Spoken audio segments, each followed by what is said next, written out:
you become fixated on the worst possible outcome for something in your life. Oh, if I don't pass this test, then I'm going to fail this class. And if I fail this class, I'll fail out of school. And if I fail out of school, then I'll be a complete failure for the rest of my life. Somehow, a test, and whether you do or don't pass it, just became complete failure for the rest of your life. That's an example of catastrophizing. So the anxiety of a test automatically turns into being a complete failure in your life.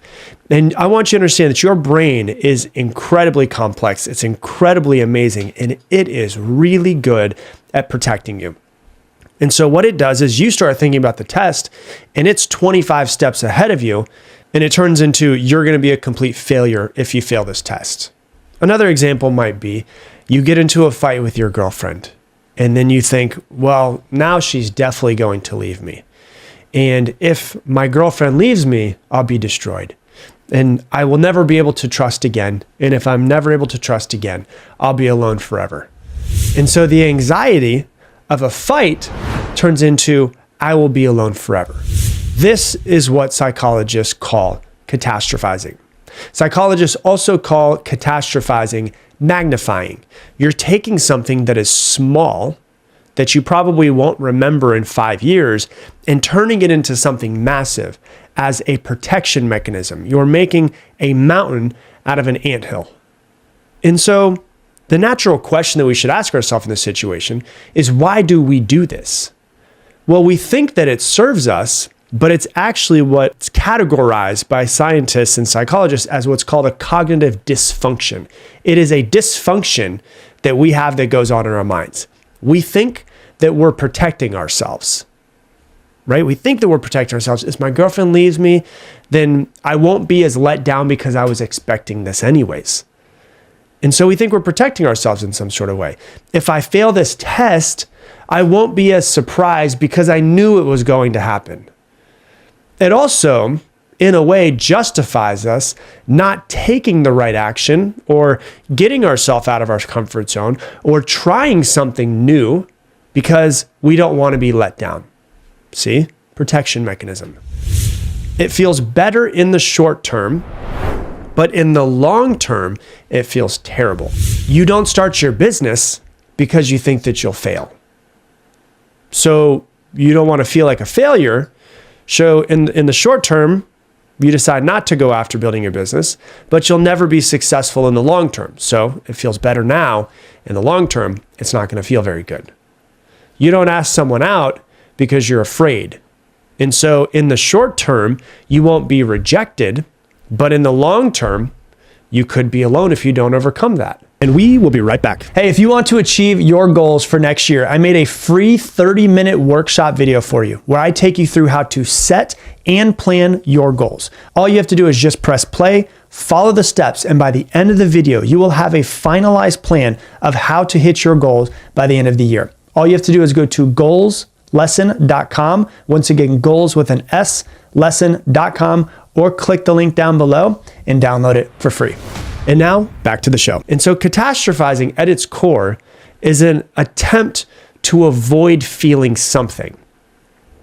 The real question is, and where you need to start analyzing yourself, is what feeling are you trying to avoid? And so you're imagining the worst. So something happens, right? Fight with girlfriend happens.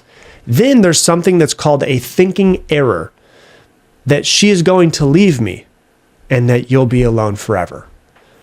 So the best way to help yourself is to develop the awareness of your thoughts, to start paying more attention to what you're thinking inside of your head.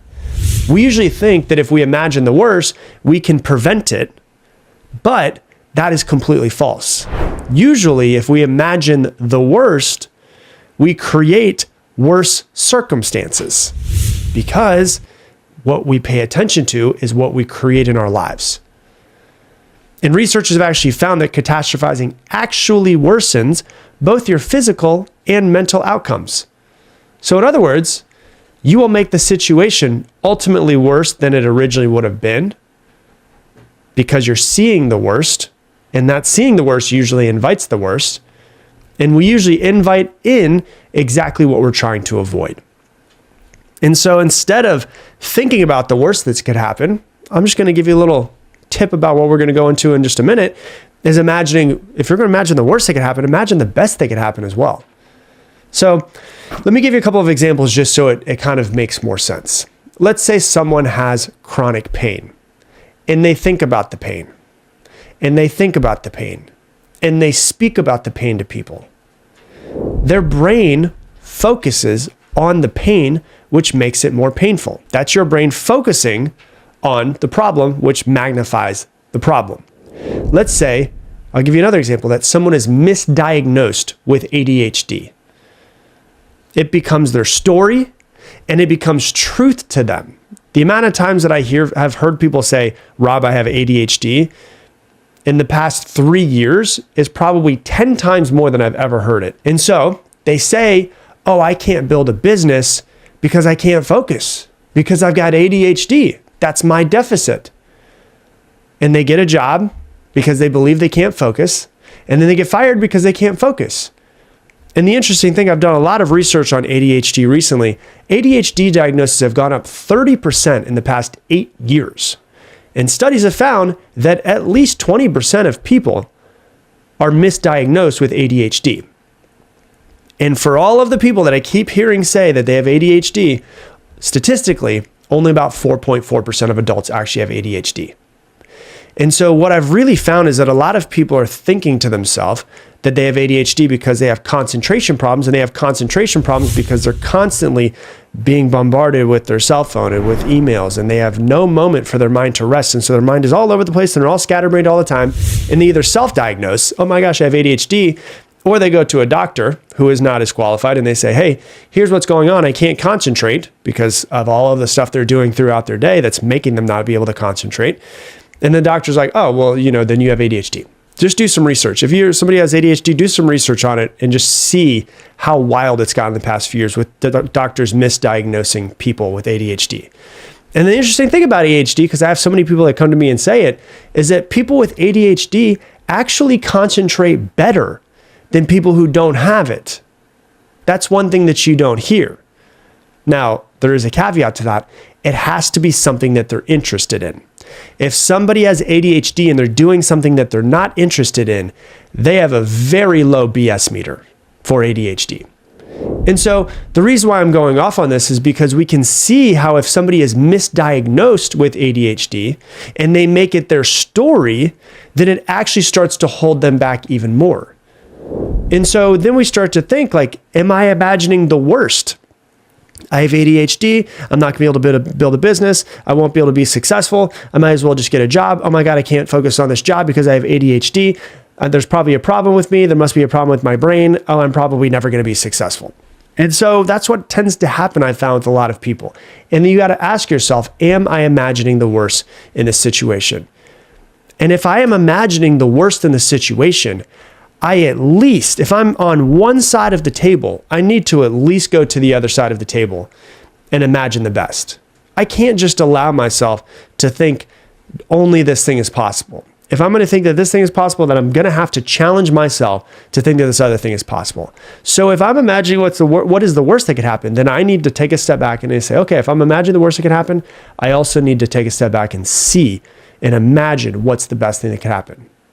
Because usually it doesn't end up in either one of those. It doesn't end up in the best. It doesn't end up in the worst. It usually ends up in the middle for most things. So let me give you an example of exactly what I mean, right? Let's say somebody has social anxiety and they want to go out to the mall.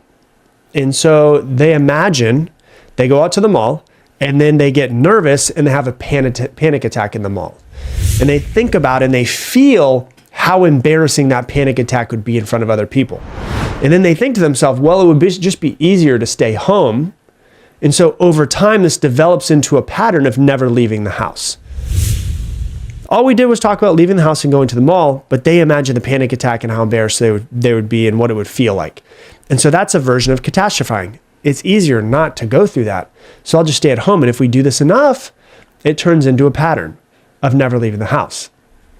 So if I notice myself doing that, if I notice myself imagining the worst, then I must imagine the best as well.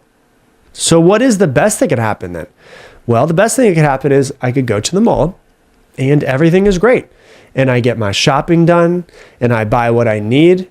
And then maybe I'm walking by the food court and I see a friend that I haven't seen in a while. And we decide, hey, let's go and get some coffee. And we go and get coffee and we catch up and we have such a great time. We decide that we want to hang out again and go get some dinner next week. And I have an amazing day, all because I left the house and I went to the mall. And I come home with what I needed and I feel great about myself and I feel great about my trip and I feel great about reconnecting with a friend. I feel great about the fact that I'm going to see them again next week.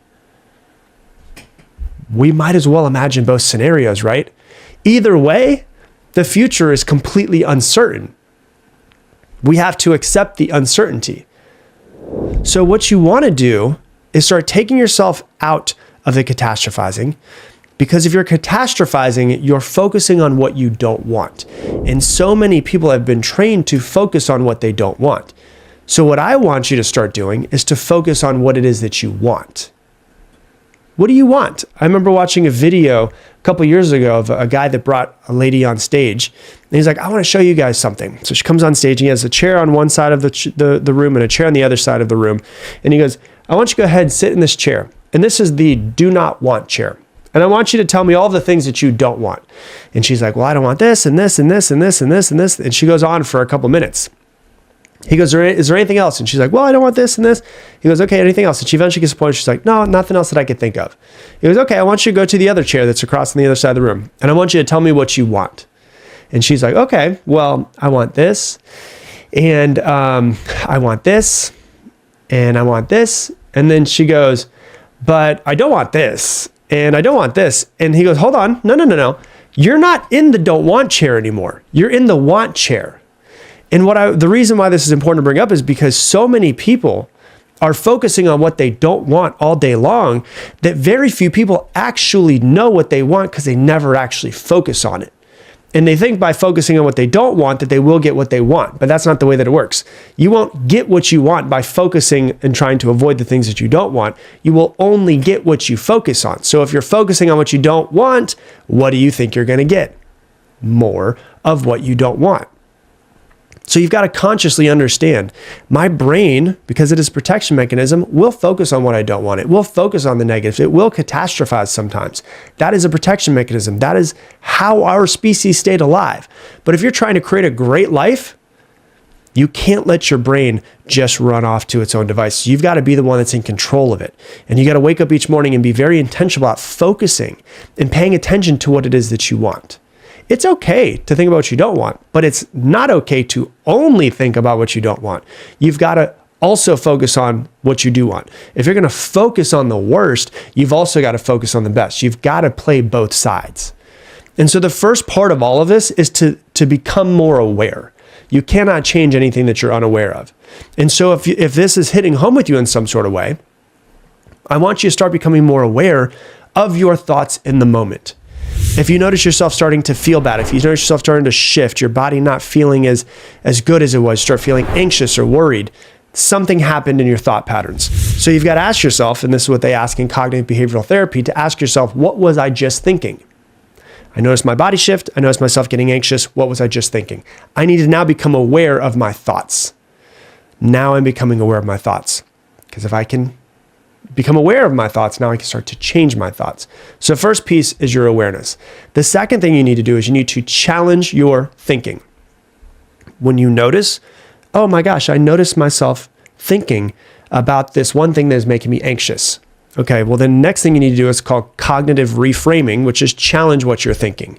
Well, and that was the example I gave them all. Well, if I'm thinking of this, then I need to challenge that and also see that this is a possibility as well. Is it possible that I am just catastrophizing? Is it possible that I could go out to the mall and I could have an amazing day? Is it possible that I won't have a panic attack? Challenge your thoughts and try to poke holes into the thoughts that you have to prove that they're not truth. So that's the second thing, is to challenge your thinking. Number 3 is to start imagining the best. Start taking time to start imagining the best. Start thinking about what it is that you do want. I'm going to start focusing more on what I do want, because what I focus on, I'll get, so I'll probably get more of what I want. And then the last piece of it that's really an important thing around catastrophizing is to accept uncertainty. Life is uncertain. Most things are uncertain, and uncertainty, an unsolved problem to the mind, is a threat. But as an adult listening to a podcast that wants to make your life better, you have to accept that uncertainty is one of the most constant things in life. We cannot predict the future. None of us have a crystal ball that's going to tell us exactly what's going to happen. We need to accept the fact that we don't know what's going to happen in the future, but we need to trust in ourselves that no matter what happens in the future, if we continue to keep working on ourselves, we continue to keep working on our self-development, continue to try to become a better person, that no matter what does happen in the future, we will be able to handle it. And then we can start taking small steps in the right direction. And so that right there is how you stop making yourself so depressed and anxious by catastrophizing, and we actually start to change our thought patterns. Hey, thanks so much for watching this video. Based off of what you have been watching recently, YouTube thinks this video is the best one for you right now. And if you want to make sure to never miss another video, hit that subscribe button, and I'll see you on the next video.